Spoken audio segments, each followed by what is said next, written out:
of students I sat with were foreign exchange students, and that the shooting was their second week in America. I found myself wanting to pretend to them that this wasn't representative of my country, but I couldn't. I watched them meet the America we had all grown numb to. We tolerate an absurd level of gun violence in North Carolina. Gun violence is the leading cause of death for children. Number one, the richest country in the history of planet Earth lets our children bleed from bullet wounds. We train our children how to hide under their desks, how to tie tourniquets, how to play dead. In the past 2 decades, more children have died of gun violence than on-duty police officers and active military combined. I have just one question. Why does this keep happening? We have had shooting after shooting after shooting for decades. For too long, we have been so blinded by gun rights that we have neglected our own human rights. The right to live in safe communities. The right to not fear for our lives in our schools. We've tried doing nothing, and it doesn't work. It continues to not work. Americans continue to shoot each other. It is time to re-examine our relationship with firearms.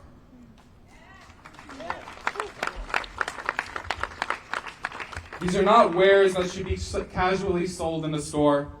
These are weapons we use to kill each other. It is time for legislation. We need to raise the standards of gun ownership. If you want firepower, you need to be equipped to handle it.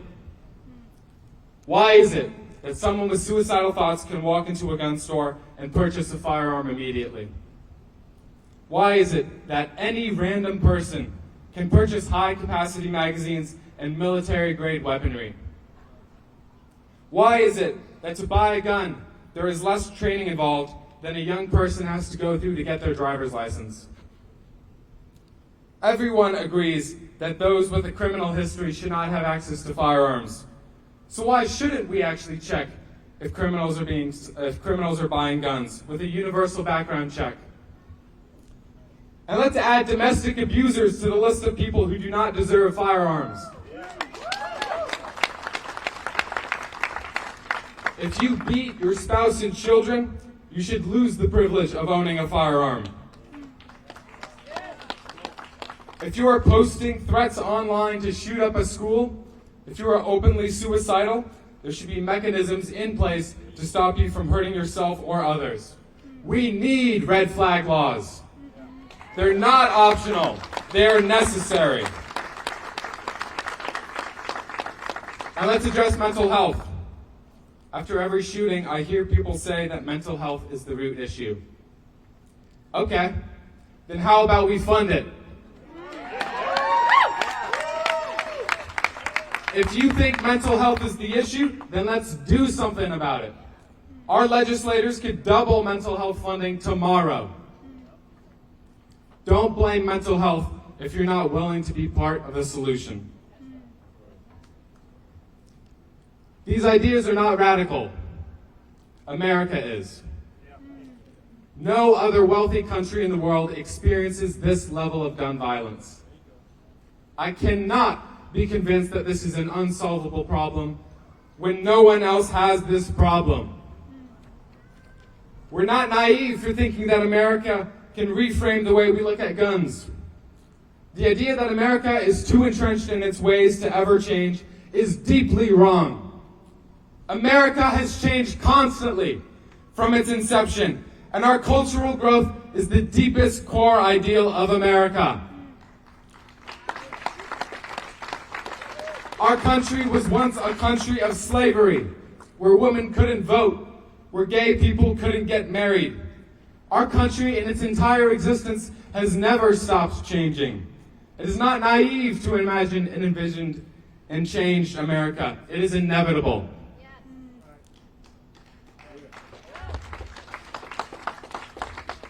While we stand here, This legislature is making it harder to vote and easier to get guns. They are making it harder to vote and easier to get guns. Shame! They repealed the pistol permit process to make it easier to obtain handguns, and they're looking to pass Senate Bills 749 and 747, both of which would make it substantially harder to vote in North Carolina. You don't make it harder to vote if you think your policies benefit the majority of your constituents. You do so when you know your policies are unpopular. You do so to stay in power. You do so when you are afraid of the voters. We are not here to represent March for Our Lives today, and we're not here to represent Chapel Hill today. We are here to represent North Carolina today. We come together to march for all our lives, because our current legislation is marching against all our lives. Thank you.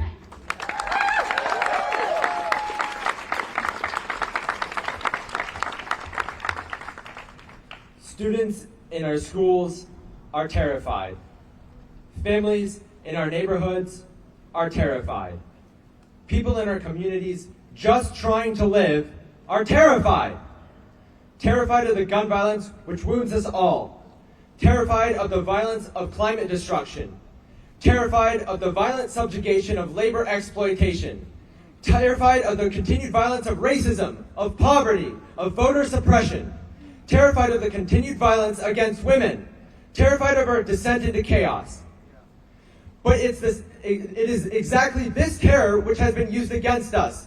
This terror which we are made to feel is unjustified, undignified, and unreasonable. This terror which we are made to think stems from each other, dividing us, isolating us, making us hate. We are made to think that our fear keeps us in place, makes us avoid, hide, shields ourselves. We are told that this is our reality and nothing can change. That there's no use in trying because our collective terror has cemented us in institutionalized violence. That is wrong! Yeah! It's not fear that holds us down. It's not common sense that says we can do nothing. It's divisions which turn our fear on each other, antagonisms created to hide any solution to this violence. We know the truth. Our struggles have been intertwined from the very start. The same institutions that flood our street with guns, terrorize our planet with pollution, destroy voting rights, and treat us as objects. Why are we doing this now? Why are we standing here right now? It's because we are reasonably terrified. And we refuse to let our voices drown out in misery. This fear has brought us together. This fear has called us to act.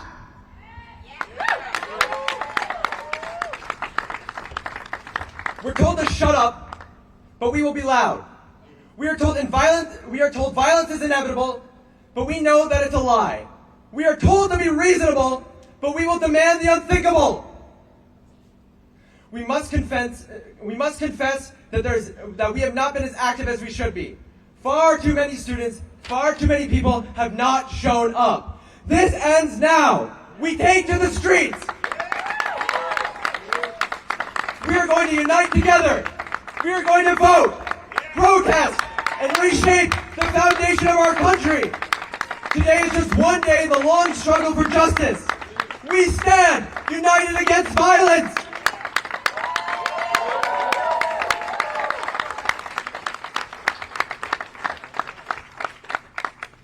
Thank you, UNC March for Our Lives. Every year in the United States, approximately 3 million American children witness gun violence. And since Columbine in 1999, more than 338,000 students in the U.S. have experienced gun violence while at school. Next, someone who knows these statistics all too well, I'd like to bring up Amy Buoki from UNC Chapel Hill March for Our Lives.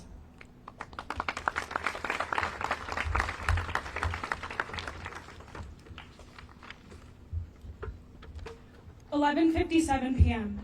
I should go to bed, it's getting late. 12:32 a.m. Every time I close my eyes, I'm there again. 12:46 a.m. I'm so tired, I just want to rest. 2:52 a.m.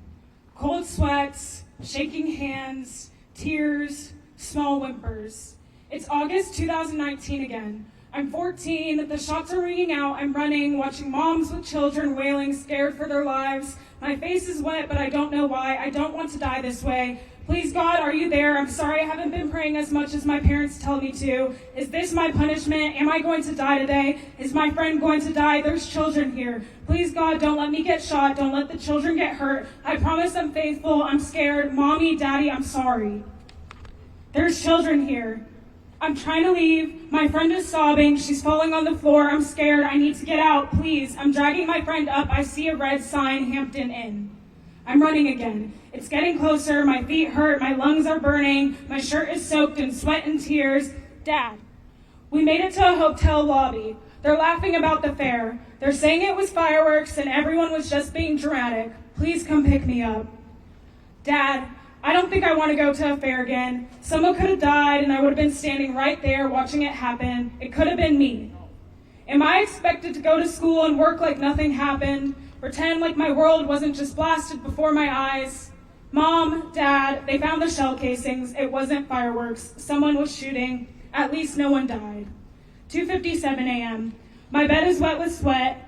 My face is wet with tears. I won't be able to go back to sleep. Might as well do some homework and pretend like I don't have flashbacks. Like I'm not traumatized. I'm okay. Really, I'm okay. 12:52 p.m. Okay, class dismissed. See y'all Wednesday. 12:58 p.m. It's August 2023. I usually go to Lenore, but I feel like I should just go back to my dorm. I'm going to follow my gut. I'm going to go back to my dorm. 1:02 p.m. Shots fired. 1:04 p.m. I walk in the door of Morrison. My phone buzzes. Armed and dangerous person on or near campus. Go inside immediately. Close windows and doors. Stay inside until further notice. Follow directions from emergency responders or university officials. 1:06 p.m. I'm in my dorm. I can't do this again. This is my third shooting. Just this summer, my brother's friend just got shot while driving and lost control of his car and ended up drowning. My friend's cousin, one of the well-known activists in Louisville, was just shot. Now I have to worry if I'm going to lose any more people I love and care about. Are you okay? 1:23 p.m. Where are you? 1:46 p.m. Are you safe? 2:30 whatever p.m. Another phone buzz. Suspect still at large. 4:12 p.m. All clear. Resume normal activities. It was a targeted attack, but does that matter? 30,000 students are traumatized. A professor died. Campus won't ever feel the same. This nation has suffered too much at the hands of dangerous people who use guns to commit violence. While no law or set of laws will end gun violence in totality, it is clear that we need action. If we can save even one child's life, then we need to do something.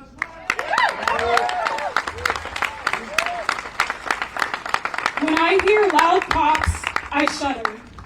When I hear sirens, I check my phone to make sure I don't have to go into hiding again. When I see the TV, the news, an article, another teenager shot and killed, I just have to pray and hope that it's not someone I know. And oftentimes I found myself worrying about the what ifs and how could I possibly live on if the victim was my dad or my brother. And oftentimes, although I don't know the person on my screen, someone did. And that someone lost a human being they loved and cared for. There's now a hole in their life that nothing will ever fill. This is no issue of mental health. Every country in the world experiences relatively high rates of mental illness, but no other developed country experiences the rate of gun violence that we do in the United States. I know that you might not be listening to me or the millions of other young people screaming for change because you've never had to think about whether you're going to be shot while you're just trying to sit and learn in history class. Or maybe it was math class. What does it matter? You've never had to think about hiding under your friend's or classmate's dead shot body and pretend to be shot just to survive. But guess what? Around 300,000 children and teens have had to. When you walk into a room, do you check for all the exits like I do? Do you make a plan for what to do if for any reason someone starts shooting? Do you sit up some nights, shaking, crying, remembering every instance of gun violence you've gone through? No? Then you have no reason to say what I'm feeling is wrong, and no reason to ask why I'm fighting so hard to put an end to gun violence for good. What if it was your child? We have a choice we can make. Ask yourself, what if it was your mom, your dad, your brother, your sister, your son or your daughter, your cousin or your best friend? Are you okay with potentially sacrificing the people you love and care about all in the name of a nomination, a Senate chair, power, and money? And if you are okay with that, then maybe this isn't the country I thought it was, and maybe you aren't the people I thought you were.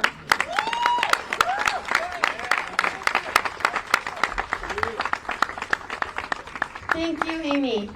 Next, it's my honor to introduce to you all an individual who has mobilized Gen Z in the fight against gun violence. In February of 2018, David Hogg was a senior at Marjorie Stoneman Douglas in Parkland, Florida, when a 19-year-old former student entered the school and started shooting. Thankfully, David survived, and in the aftermath of this devastating event, David became a powerful advocate in the fight against gun violence, co-founding March for Our Lives alongside his fellow classmates. Through his passionate and tireless efforts, David has become a leading voice in the movement for sensible gun safety measures, inspiring young people across the nation to engage in activism and advocate for meaningful change. Please join me in welcoming David Hogg.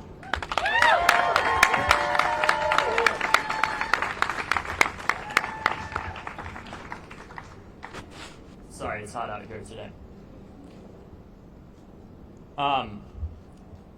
I never prepare remarks for these things because I'm tired of preparing remarks for things that never should have happened in the first place. So I refuse to do that today as well. After Parkland, when 17 of our classmates and administrators were murdered by a 19-year-old gunman that legally owned an AR-15 and was able to continue doing so, despite making multiple threats against my high school, despite having the FBI called on him multiple times, despite the police being called to his house about domestic violence and other incidences multiple times, he was still able, because of the NRA, he was still able to legally own that AR-15 in the first place because they had actively lobbied against laws that would have disarmed him with a right to counsel and due process. After the shooting, people said, "You're just a bunch of kids. You can't change anything. It's really great that you care, but you're really stupid if you think that you can change Florida." And we said, "Okay, watch us." So what did we do? Did we sit back and send our thoughts and prayers? No. Did we just sit back and let the people in power stay comfortable? No. No. And part of the reason for that is, and I don't know which Bible many of these men in power, because they're mostly men that are against us, read. It's also mostly men that are making decisions about many people's bodies that do not look like their own. Those men in power claim that thoughts and prayers are the answer to this. I don't know what Jesus they learned about growing up, but the Jesus that I learned about didn't just send his thoughts and prayers, he also flipped tables. And it's time for us to stand up against the lie that it's Christian nationalism. It is time for us to say it is wrong to look at the divisions as a weakness in our country that has so much beautiful diversity and instead see our diversity as the strength it always has been in the first place. We also need to stand up to the lie that says that we can't do anything because this is a Republican state legislature. Because in Florida we did, despite what those naysayers said, despite Florida being called the gunshine state, being owned by the NRA, we raised the age to buy guns in the state of Florida to 21. We also passed a law that could have stopped the shooting in Parkland from happening in the first place, that would have been able to disarm that shooter. And there are people out there, the naysayers, that we all are far too familiar with, that say, well, gun laws don't work. These laws don't work. Well, guess what? We still have laws against robbing banks for a reason. We still have laws in general, right? And guess what? In Florida, despite what those people said, we have disarmed over 6,000 people that were a threat to themselves or others. And to those people that say, well, this isn't personal for you. Even though this happened at your school, you don't know how these laws impact you. Well, guess what? I actually do, unfortunately. And it's because an NRA supporter sent a death threat to my own mother that said, F with the NRA, and you will be DOA. If that happened before Parkland, if we just stood back and didn't do anything and listened to those that said that we couldn't change anything, that said that we were just a bunch of dumb kids that didn't know what we were talking about, if we stood back and listened to them, we wouldn't have been able to disarm that man using the law that we passed after Parkland. The very law that we passed after Parkland may have prevented me from having to bury my own mother. These laws work. Now, I want to talk briefly about the real cause of these shootings, which goes beyond gun laws. It goes to the three evils of society that Dr. King talked about, of militarism, of racism, of poverty, and I want to add another one to that, of the anti-democratic actions of our state legislatures, like here in North Carolina. You know, I heard earlier people talk about North Carolina A&T University. In 2018, we went around the country registering students on college campuses. North Carolina A&T is the only school I have ever gone to where it was legitimately hard to find people who were not registered to vote. We need every school needs to be like North Carolina A&T, where it is hard to find students that are not engaged. It is hard to find students that are not aware of the fact that it is not because they are not voting, it is because they have a corrupt system of gerrymandering where politicians pick their voters instead of voters picking their politicians. And you know how I know that? Because at North Carolina A&T, the people in power here are so scared of them that they literally had to cut their campus in half through partisan and racist gerrymandering.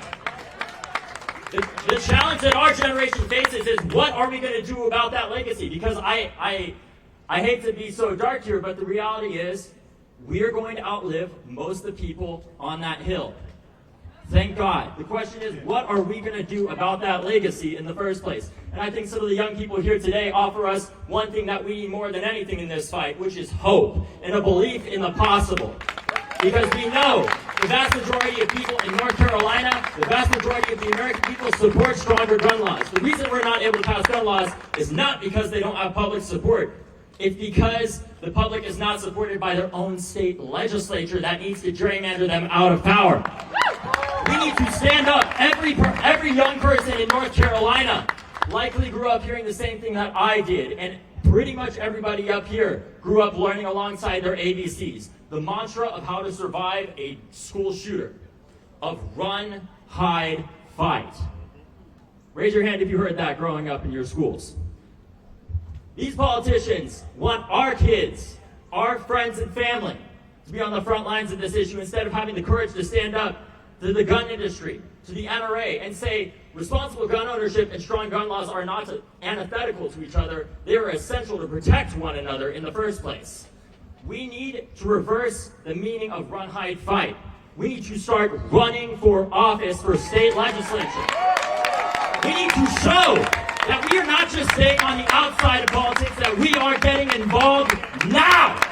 We are not waiting to get involved, that we are running, that we are not hiding from the responsibility that we have to make sure that no other generation has to be up here like we are, because we were the responsible generation that stood up and had the courage to demand better, to demand democracy, demand not just safe schools, but safe communities. Because it's not just schools that face gun violence every day. It's black and brown communities, and especially young black people, that face the vast majority of gun violence in this country that does not make it on the news, as was mentioned earlier. Not to mention the fact that mental illness, hatred, racism is not a mental illness. If you write a manifesto about how you were a self-declared white supremacist like that in Buffalo, or like that in El Paso, where they talked about a Hispanic invasion, hatred is not a mental illness. 2/3 of gun deaths are suicides, and that's where mental health does play a role. Where mental health plays a role is when you're waking up and shaking at night because of the PTSD of the multiple shootings that you've gone through. We need to not stigmatize mental health by just using it as a scapegoat to avoid talking about the real cause of these shootings, which is white supremacy, which drives the anti-democratic actions of that legislature.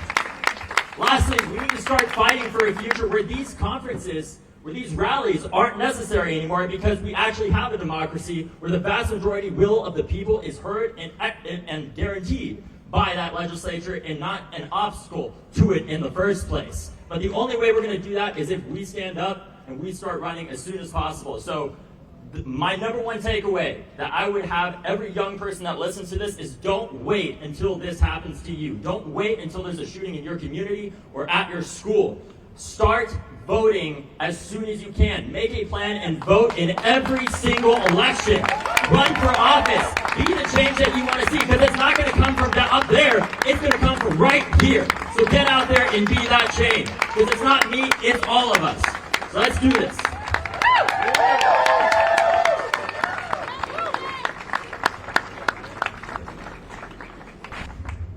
Thank you so much, David, and thank you for making the trip down here to Raleigh today.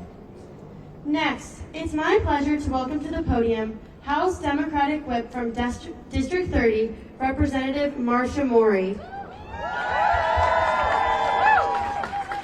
With a career that spans over 3 decades in the criminal justice system, Representative Morey brings a wealth of experience and knowledge to her role as lawmaker. Prior to her time in the House, she served as a district court judge, where she earned a reputation for her commitment to advocating for vulnerable populations. You don't need to say more. And Representative Morey, when we're talking about the people behind us, you're not included in that. Thank you. Thank you. I appreciate it. 2 minutes. Don't worry. I'm here because of David. I came to the General Assembly in 2017, and on Valentine's Day in 2018, David started challenging the adults in the room. Do something. Do something. And David, because of you, we filed the first red flag law in North Carolina. We have filed it 4 times. Where has it gone? Nowhere. But I want you all to know, my colleagues, who are all in the same party of the Democrats, have stood strong. We have introduced 12 bills. We will not stop. We want safe storage. We want sheriffs to destroy weapons. We want background checks. We want what you want. We will not be trampled. We will not be stopped. We will never give up. Because the gun right does not trump our constitutional right to life, liberty, and the pursuit of happiness. The only way we can get there, what the majority of citizens in North Carolina want, is gun safety. But the majority in that building right now, they're debating casinos, not your lives. It has got to stop, and it will stop if you get out the vote and you get your friends to get out the vote. We can do it!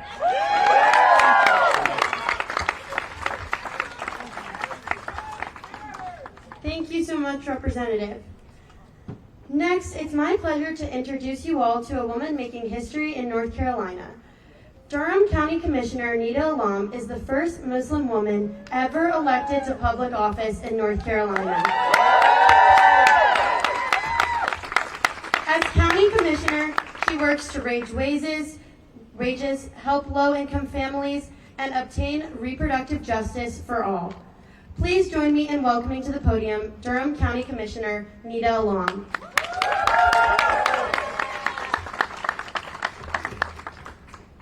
I hate that we have to be out here again.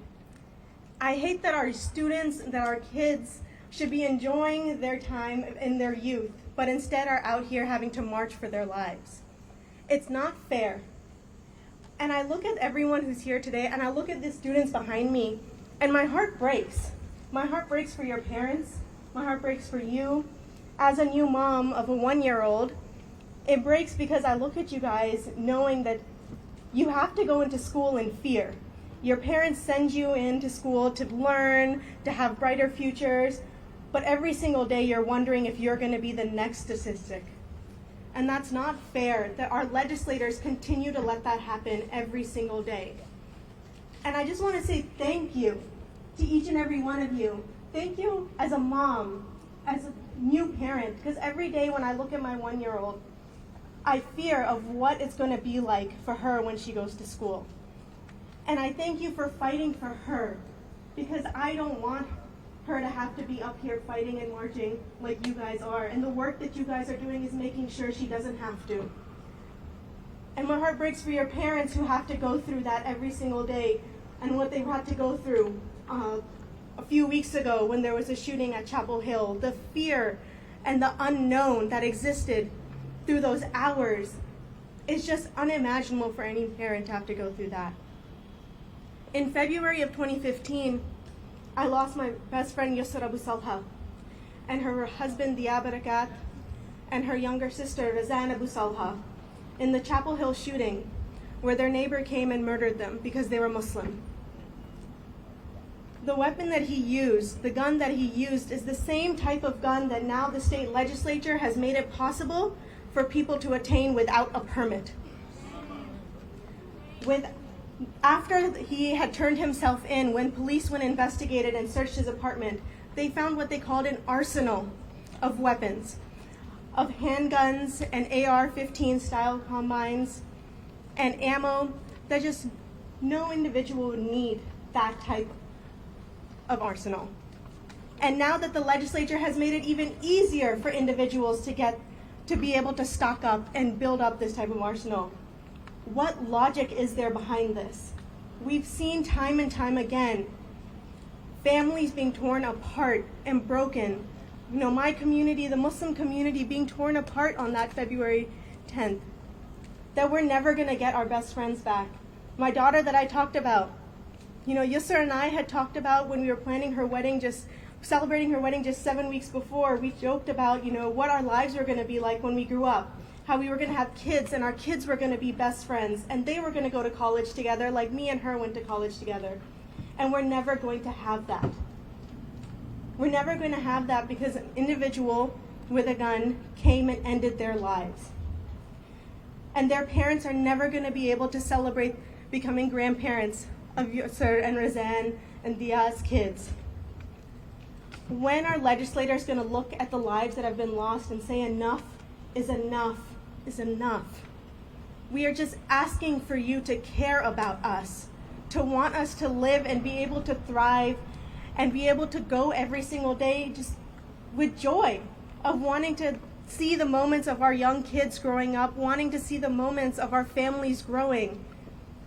But every single day the legislature goes on continuing to repeal permits from being required to purchase handguns.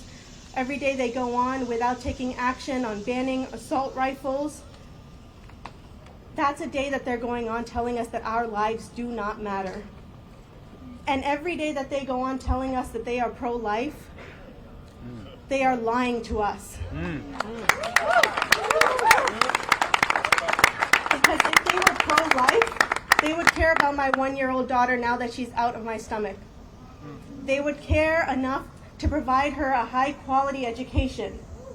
They would care enough to make sure that she's able to graduate high school, graduate college, and be able to be a contributing member to our society without the fear put into our family's minds, into her mind, of whether she's going to be the next statistic.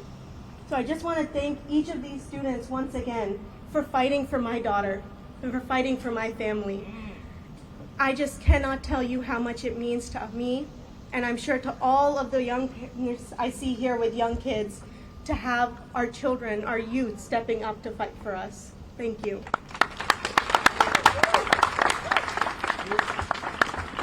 Thank you so much, Nita. When we were hiding in lockdown for 3 hours 2 weeks ago, our Republican legislators tweeted out thoughts and prayers.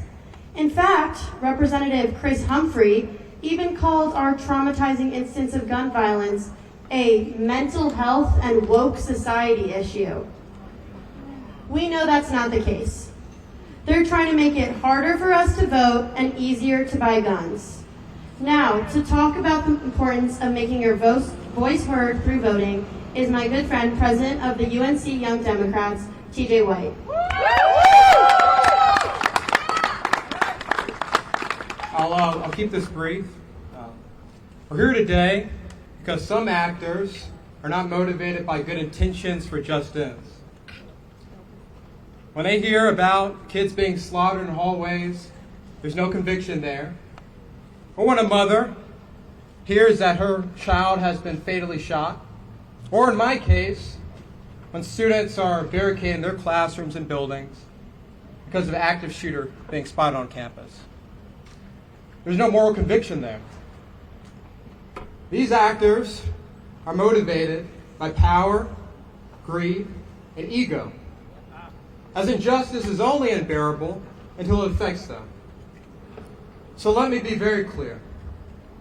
We do the work that we do to challenge and to jeopardize their power, their greed, and their ego.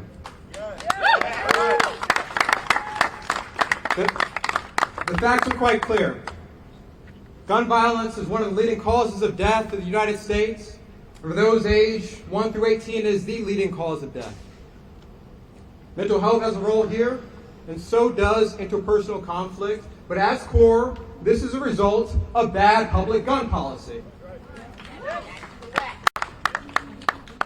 But instead of facing this issue head on, our state legislature right now is trying to make it harder to vote.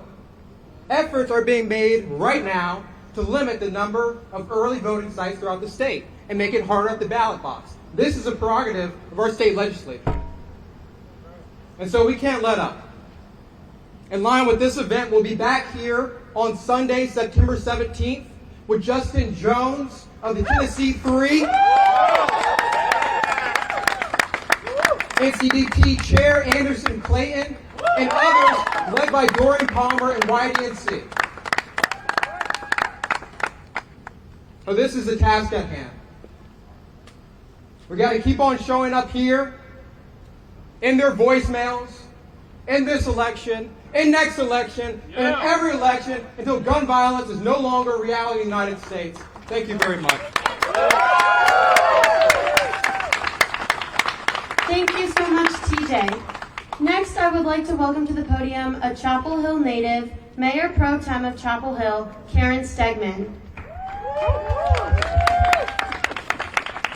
Karen has served on the Chapel Hill Town Council since 2017 and is also a board member of North Carolinians Against Gun Violence. We're grateful to have her leadership in Chapel Hill and here today. Please welcome Mayor Pro Tem Karen Stegman. Thank you. Shots fired while Raleigh police on scene of apartment complex overnight. One man shot and killed, an early morning shooting in Durham. Multiple gunshots ring across Cary apartments as shooter aims at young girls. 5 in custody after shooting at Lumberton High School football game. These are this weekend's headlines, just 2 days of headlines. The tragic shooting death at UNC's campus only 2 weeks ago, not even mentioned. It's been replaced by horrific new instances of gun violence. And these are only the ones that made the news. You've heard about the horrible impact of a single gunman at UNC from these students. And throughout our state, thousands of people live in similar fear of being shot every single day in impacted communities. The leadership at the General Assembly wants you to believe this is normal and acceptable, that the only solution to this is more guns. We must reject that narrative that this violence and death is inevitable. The way forward is clear. We need to elect better leaders who will pass better laws. Leaders that care more about kids than guns, more about community safety than guns, more about campus safety than guns, more about all of you than guns. To the students here, to the young people, I'm so sorry. I'm so sorry that we have not solved this yet. And while I wish it were not needed, your resilience is astonishing. Your leadership will get this done. I know that. They fear you because you are stronger, you are braver, and you have a commitment to what's right that they will never know. They hide, they try to lock us out, and they pass bills in the middle of the night because they know they are wrong. But this is our state, and that is our house. Yeah. You can and you will take our house back. Our job, my job as an elected, is to support your vision, to lift you up high enough to take them down. I'm committed to that. North Carolinians Against Gun Violence is committed to that. We are your allies, and together we will win this fight. North Carolinians Against Gun Violence in the town of Chapel Hill wrap our arms around you. We mourn with you. We fight with you. And together we will elect better leaders who will pass better laws. And we will fight with you and beside you until we do. Those laws will save lives. Thank you.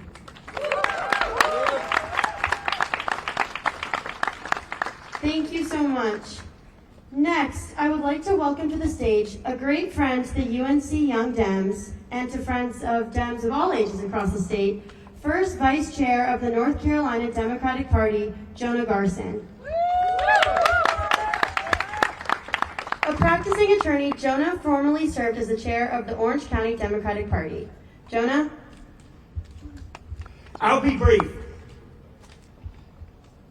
A very wise American once said that it is our job as Americans to pierce rotten diction and fasten words again to visible meanings. That picturesque language again becomes a certificate of authority for those who wield it in alliance with our fellow Americans and with God. Emerson, thoughts and prayers. Thoughts and prayers. Those words are so hollow. As speaker after speaker today has testified to, what is it on us to do as North Carolinians if we're to take up a little grade school motto we learn as our great state motto, esse quam videre, to be rather than to seem, to make things real. It is our job to find the only way through there is, which is to vote out the current Republican majority that has had a stranglehold on this state, that has pushed through counter-majoritarian policy for a lost decade, and now we're in decade 2. My ask for you, as a representative of our state Democratic Party, is not just to commit to voting, but understand that at a time when the Democratic Party is fighting fires from a Republican Party that has a legal strategy led by Trump coup attorney Cleta Mitchell, who has a specific strategy to prevent students from voting in North Carolina, that it's our Democratic Party's job to fight fires from week to week to week, to pop the next Hydra-headed voter suppression measure, that it is our job to help our friends and those we care about vote as well. That is our duty. Voting is not a private duty. Voting is not an act of private public participation.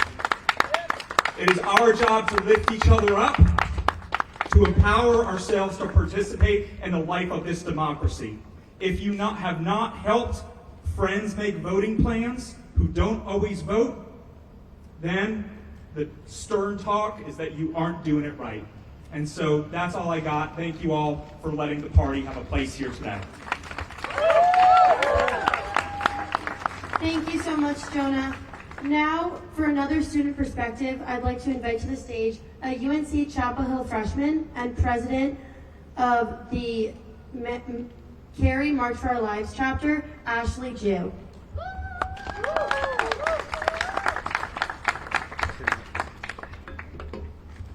Hello everyone. Thank you all for coming out, and like many of you, I stand here today with a heavy heart. My name is Ashley Jew, and I've been advocating against gun violence since my freshman year in high school. Little did I know that 4 years later, I would stand here as a freshman in college experiencing it firsthand. Just 2 weeks into my first year of college, my university turned upside down. My classmates and I hid for hours trying to find anything to barricade the doors. Even though we didn't have blinds to cover our windows, we were considered lucky, as some classrooms didn't even have locks that worked. For hours, we barely got any updates from authorities, so we turned to social media for any information we could get. But instead of helpful information, we found terrifying rumors of multiple shooters disguised as police and numerous students dead or injured. Among these horrifying rumors, countless online comments spread anti-Asian hate after the shooter's racial description was released. During the entire lockdown, many of my classmates were hysterically crying and having panic attacks, while others appeared unfazed because this violence has become so normalized that some professors continued to teach while the shooter was still at large. Imagine you were in this horrifying situation. Imagine you were a parent, grandparent, sibling, or friend thinking that your text messages would be your last words to your loved ones.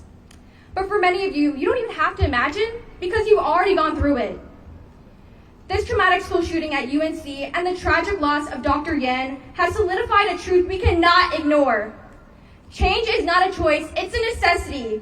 Legislators need to act like our lives depend on it because they do.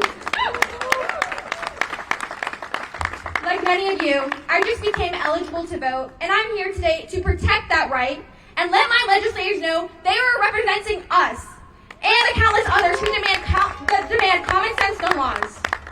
Let our legislators know our collective pain, our shared trauma, and let them know we need change now, not just for ourselves, but for those innocent victims who are just going to school, to a place of worship, to the store. Let's make sure that our voices, our advocacy, and our determination resonate so loudly that they drown out the gunfire. We are the force for change, and it's time to say enough is enough. Thank you.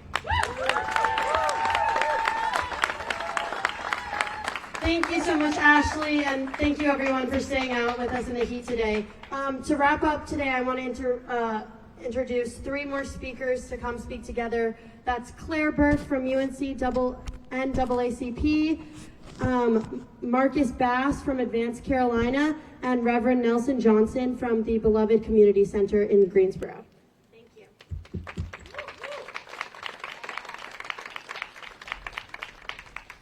Hello, everyone.